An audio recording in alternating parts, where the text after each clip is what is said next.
अयोध्या मंडल में कोरोना संक्रमण की समीक्षा करने के लिए मुख्यमंत्री योगी आदित्यनाथ श्रीराम एयरपोर्ट से सीधे विकास भवन स्थित कोविड-19 कंट्रोल कमांड सेंटर पहुंचे। यहां से जिले भर में ट्रेसिंग, टेस्टिंग और ट्रीटमेंट की गतिविधियों को ऑनलाइन देखा। कमिश्नर एमपी अग्रवाल और डीएम अनुज कुमार झा से व्यवस्थाओं में किसी भी तरह की कमी न होने के सख्त निर्देश भी दिए। खासकर होम आइसोलेशन में जरूरत पड़ने पर ऑक्सीजन पहुंचाने को कहा। इसके साथ ही कलेक्ट्रेट हॉल में बाराबंकी, सुल्तानपुर, अमेठी और अंबेडकर नगर के आला अधिकारियों से वर्चुअल संवाद के जरिए हालात की समीक्षा भी की।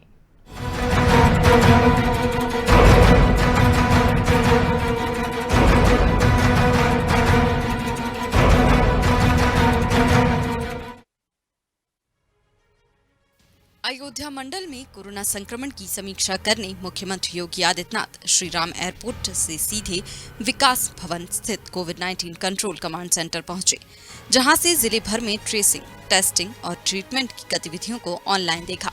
कमिश्नर एमपी अग्रवाल और डीएम अनुज कुमार झा से व्यवस्था में किसी भी तरह की कमी न होने के सख्त निर्देश दिए। खासकर होम आइसोलेशन में भी जरूरत पड़ने पर ऑक्सीजन पहुँचाने को कहा। बहुत सारे लोग हैं जो होम आइसोलेशन में जिन्हें उपचार उपलब्ध कराया जा रहा है, उनका होम आइसोलेशन में मेडिकल किट उन्हें समय पर उपलब्ध हो जाए। जिन्हें ऑक्सीजन की आवश्यकता पड़ती है उन्हें आइसोलेशन के ऑक्सीजन युक्त बेड्स उपलब्ध करवाना। जिनको L2 और L3 फैसिलिटी के बेड्स चाहिए उनको वहां पर उपलब्ध कराना। इसके लिए प्रदेश सरकार ने 108 की एम्बुलेंस की 75% को एम्बुलेंसेस केवल इसी कार्य के लिए डेडिकेट की हैं कि इतनी एम्बुलेंस हम लोग केवल कोविड के पेशेंट को रिस्पांस टाइम कम करने के लिए हमने 75% एम्बुलेंस इसके साथ जोड़ी हुई है। इसके बाद कलेक्ट्रेट हॉल में बाराबंकी, सुल्तानपुर, अमेठी और अंबेडकर के आला अधिकारियों से वर्चुअल संवाद के जरिए हालात की समीक्षा की। बाद में पत्रकारों से बात करते हुए मुख्यमंत्री योगी आदित्यनाथ ने कहा कि जीवन सबसे अमूल्य है, जान है तो जहान है। इसी बात को गुरु मंत्र बनाकर घर से बाहर ना निकले, तभी कोरोना की चेन टूटेगी। पूरा देश वर्तमान में कोरोना महामारी में दूसरी लहर को फेस कर रहा है। पूरे देश में प्रधानमंत्री के निर्देशन में इस महामारी से प्रत्येक नागरिक को बचाने के लिए एक वृहद अभियान पिछले 1 वर्ष में ही प्रारंभ हुआ है। उत्तर प्रदेश का सबसे बड़ा राज्य होने के कारण इस पूरे अभियान में बड़ी जिम्मेदारी भी है। प्रदेश सरकार अपने हेल्थ वर्कर्स, चिकित्सा विशेषज्ञ, कोरोना वॉरियर्स, प्रशासनिक टीम, जनप्रतिनिधियों के सहयोग से कोरोना की पहली लहर में बेहतरीन प्रबंधन करके देश और दुनिया के सामने भी एक उदाहरण प्रस्तुत किया था।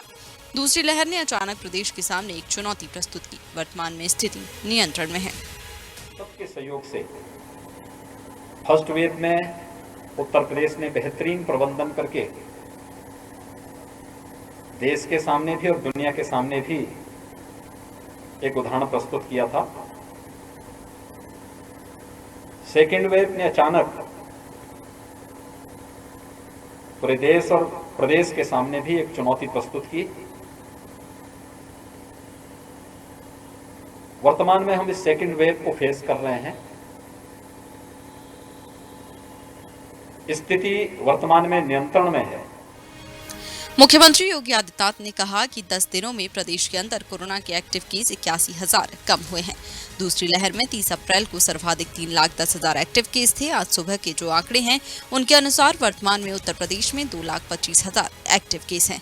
हर वर्ग के योगदान का यह परिणाम है। पहली बार इसमें अधिकतम 67,000 तक एक्टिव केस पहुंचे थे। एक दिन में सर्वाधिक 7,700 केस आए थे, जबकि दूसरी लहर में 30 अप्रैल को पीक एक्टिव पर पहुंच गया था।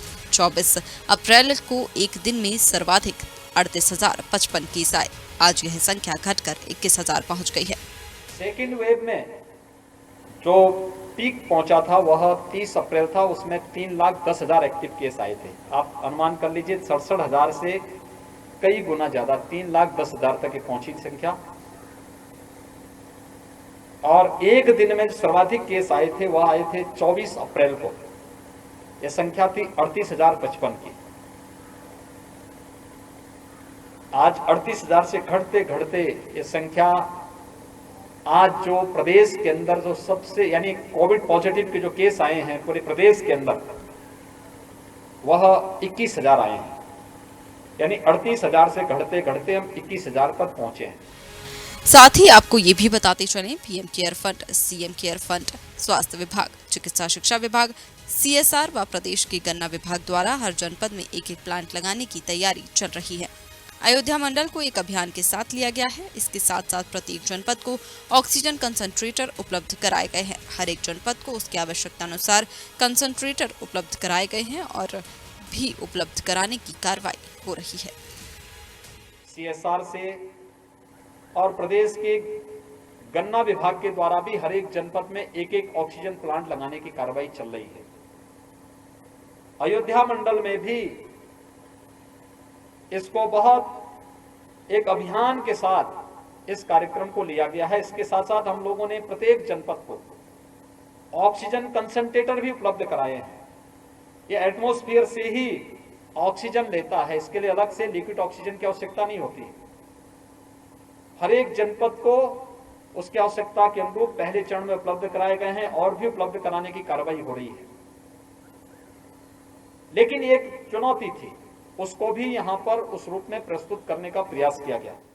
लखनऊ से स्टेट एडिटर अकील सिद्दीकी की रिपोर्ट।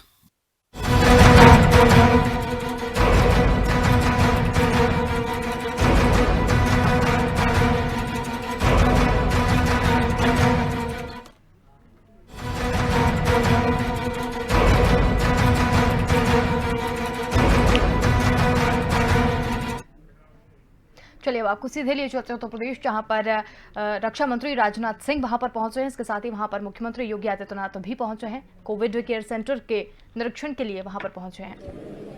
हमारे मुख्यमंत्री उत्तर प्रदेश योगी आदित्यनाथ जी ने DRDO का जो लगभग 500 बेड का जो कोविड हॉस्पिटल बना है उसका भी उन्होंने लोकार्पण किया था, जहां पर जो लगभग 25 वेंटिलेटर्स और अप्रॉक्सीमेटली 100 के आसपास यहाँ पर HFNC यानी जो क्रिटिकल जो केसेस होंगे इनके ट्रीटमेंट की यहाँ पर बहुत ही अच्छी व्यवस्था की गई है। आज इसका निरीक्षण करने के लिए हम लोग आए थे और मैं कहना चाहूँगा कि उत्तर प्रदेश सरकार ने पूरे उत्तर प्रदेश में कोविड से संबंधित मामलों को हैंडल करने में जितनी तत्परता दिखाई है उसकी जितनी भी सराहना की जाए कम है। खामियां किसी से भी हो सकती है, जो करेगा उसी से कहीं कोई चूक हो सकती है, लेकिन मैं समझता हूं कि आलोचना और प्रत्यालोचना का समय नहीं है। यदि कहीं पर किसी को कोई कमी दिखाई देती है, यदि वो अपना सुझाव देता है तो मैं समझता हूं प्रदेश सरकार भी स्वागत करेगी और हमारे इस देश के माननीय प्रधानमंत्री श्री नरेंद्र मोदी जी के द्वारा भी इस क्राइसिस को चैलेंज के रूप में स्वीकार किया है और इस चैलेंज को मीट आउट करने के लिए जो भी इफर्ट्स हो सकता है वो सरकार कर रही है। आप लोगों को इस बात की भी जानकारी होगी कि हमारे प्राइम मिनिस्टर ने, हमारी सेंट्रल गवर्नमेंट ने जिस प्रकार से दुनिया के दूसरे देशों के साथ एक अच्छे डिप्लोमेटिक रिलेशंस बनाने में कामयाबी हासिल हुई है, उसी का परिणाम यह है कि आज विश्व के कई देशों के द्वारा जब भारत में यह कोविड का संकट गहरा हुआ है तो मदद करने के लिए वह तैयार हैं और अपनी मदद भी वह मुहैया करा रहे हैं।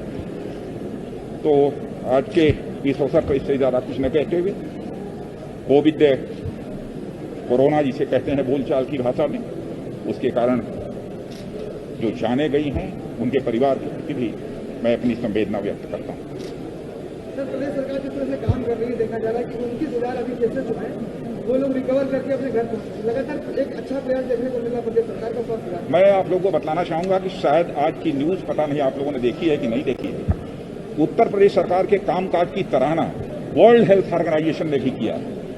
यह कोई छोटी बात नहीं है और मैं तो कहना चाहूँगा कि देश में जितनी भी राज्य सरकारें हैं, सभी राज्य सरकारें और हमारी केंद्र सरकार जितना हो सकता है इस चैलेंज को मीट आउट करने के लिए मैक्सिमम इफर्ट की जितनी भी आवश्यकता है वो उनके द्वारा किया जा रहा है। लेकिन मैं फिर से इस बात को दोहराना चाहूँगा कि जो करेगा उसी से कहीं ना कहीं कोई चूक हो सकती है अथवा कमी रह सकती है, तो उसकी आलोचना नहीं की जानी चाहिए बल्कि उसको सुझाव दिए जाने चाहिए। बस मुझे इतना ही कहना है। मित्रों, मैं आभारी हूं आदरणीय प्रधानमंत्री जी का और माननीय रक्षा मंत्री जी का, जिनका मार्गदर्शन इस आपदा काल में भी निरंतर राज्य सरकार को और हर प्रदेशवासी को प्राप्त हो रहा है। अभी पिछले दिनों हम लोगों ने 500 बेड का डीआरडीओ की मदद से एक हॉस्पिटल अवध शिल्प ग्राम में प्रारंभ किया था। कल ही वाराणसी में 750 बेड का एक hospital, Covid hospital, dedicated Covid hospital level 3 स्तर का कोविड हॉस्पिटल वाराणसी में प्रारंभ हुआ है और आज 255 बेड का डेडिकेटेड कोविड हॉस्पिटल HAL की मदद से लखनऊ में फिर से प्रारंभ हो रहा है। इसके अलावा प्रदेश के अंदर प्रधानमंत्री केयर फंड से ऑक्सीजन प्लांट हर जनपद में स्थापित हो, एक कार्रवाई फर्स्ट वेव के समय से प्रारंभ हो चुकी थी। युद्ध स्तर पर वे प्लांट लग रहे हैं। सेकेंड वेव आने के बाद इसमें और तीव्रता आई है। प्रदेश के अंदर सभी 75 जनपदों में आज पीएम केयर फंड से, स्टेट के सीएम केयर फंड से, गन्ना विभाग के द्वारा, स्वास्थ्य विभाग, चिकित्सा शिक्षा विभाग और CSR से, जिसमें डीआरडीओ भी हमें बड़ी मदद कर रहा है, 300 ऑक्सीजन प्लांट हम लोग अलग अलग जनपदों में स्थापित कर रहे हैं। भारत सरकार के सहयोग के लिए और खासतौर पर रक्षा मंत्रालय के द्वारा आपदा के संकट में वायुसेना के विमानों के माध्यम से ऑक्सीजन टैंकर को पहुंचाने में मदद करना, रेल मंत्रालय के द्वारा ऑक्सीजन एक्सप्रेस के माध्यम से ऑक्सीजन की आपूर्ति को सुनिश्चित करने की जो व्यवस्था की गई है, मैं इसके लिए हृदय से आभार व्यक्त करता हूं। प्रदेश के अंदर पिछले 10 दिनों में 94,000 एक्टिव केस कम हुए हैं। प्रदेश की इस समय जो CFR है, जो मृत्यु दर है, वो 1% तक है और निरंतर इसको और भी नियंत्रित करने का प्रयास किया जा रहा है। हर व्यक्ति का जीवन अमूल्य है, उसके जीवन को भी बचाने और जीविका को भी बचाने का पूरा प्रयास केंद्र और प्रदेश सरकार के द्वारा युद्ध स्तर पर कार्य करते हुए कार्य किया जा रहा है। मैं एक बार फिर से आभारी हूं आदरणीय प्रधानमंत्री जी के मार्गदर्शन में कोविड नियंत्रण का जो कार्य युद्ध स्तर पर चल रहा है, और मैं हृदय से आभार व्यक्त करता हूं माननीय रक्षा मंत्री जी का, राज्य के अंदर कोविड प्रबंधन और डीआरडीओ की मदद से जगह जगह कोविड हॉस्पिटल स्थापित करने, और यहां पर ये जो प्रारंभ हो रहा है, ये HAL की मदद से प्रारंभ हो रहा है। मैं इसके लिए रक्षा मंत्री जी का, डीआरडीओ का, HAL का हृदय से धन्यवाद देता हूं कि इसकी मदद से हम लोग बहुत अच्छे ढंग से प्रदेश के अंदर इस कार्यक्रम को और अच्छे ढंग से आगे बढ़ाने में हमें मदद मिलेगी। मैं एक बार फिर से आप सबके माध्यम से अपील करूंगा कि महामारी को हम हल्केपन से न लें। कोविड नियंत्रण के लिए केंद्र और प्रदेश सरकार ने जो गाइडलाइन जारी की है, हम उसका पालन हर हाल में करें। ये आज के दिन पर बहुत महत्वपूर्ण है, क्योंकि उपचार से महत्वपूर्ण बचाव है, और बचाव के लिए हर व्यक्ति को स्वयं भी इस दिशा में शासन की उस गाइडलाइन का अगर पालन कर लेंगे तो काफी बड़ी मात्रा में हम लोग इस संक्रमण को रोकने और उसकी इस चेन को ब्रेक करने में हमें मदद मिलेगी। धन्यवाद जी।